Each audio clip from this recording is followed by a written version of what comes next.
Ration బియ్యాన్ని అక్రమ నిల్వలు చేసిన అమ్మకాలు చేసిన కఠిన చర్యలు తీసుకుంటామని ఆ శాఖ మంత్రి నాదెండ్ల మనోహర్ ఆదేశాలు జారీ చేసిన వాటిని కొందరు వ్యాపారస్తులు బేఖాతరు చేస్తూ అక్రమ వ్యాపారాలు కొనసాగిస్తున్నారు. గండేపల్లి మండలం జడ్ రాగంపేట వద్ద పీడీఎస్ రైస్ వ్యాన్ ను విజిలెన్స్ అధికారులు పట్టుకున్నారు.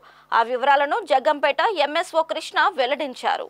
విజిలెన్స్ అధికారులకు వచ్చిన సమాచారం మేరకు ప్రభుత్వ చౌక దుకాణ బియ్యం వ్యాన్ ను జడ్ రాగంపేట పెట్రోల్ బంక్ వద్ద పట్టుకున్నారని తెలిపారు. ఈ వ్యాన్ లో 3 టన్నులు అంటే 884 కేజీల బియ్యం ఉన్నట్లు గుర్తించామన్నారు. దీని విలువ 1,78,600 రూపాయలు ఉంటుందని చెప్పారు. రవాణా చేస్తున్న వ్యక్తిపై 6A కేసు నమోదు చేసి రైస్ ను గోడౌన్ కు తరలించి వ్యాన్ ను పోలీసులకు అప్పగించినట్లు తెలియజేశారు.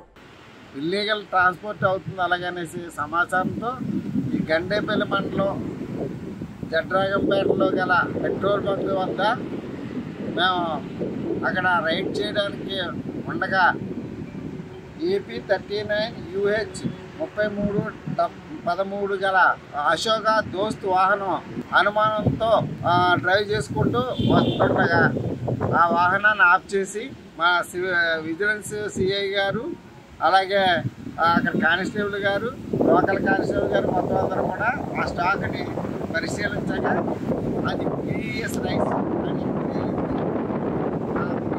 అని గుర్తింది. కానీ వెంటనే ఆ డ్రైవర్ని ప్లస్ ఆ వాహనంలో ఉన్న స్టాక్ని వాహనాన్ని స్వాధీనం చేసుకుని ఆ డ్రైవర్ని వివరాలు అడగగా అతను లోకల్గా కోనేడ పరిసర ప్రాంతాల్లో పీడీఎస్ రైస్ కొనుగోలు చేసుకుని దాన్ని ఇలా రాజానగరం వైపు తీసుకెళ్తున్నట్టుగా చెప్పాడు. రైస్ మొత్తం 38 క్వింటాల 84 కేజీలుగా గుర్తించడం జరిగింది. దీని వాల్యూ సుమారు 1,78,664 రూపాయలుగా అవుతుంది.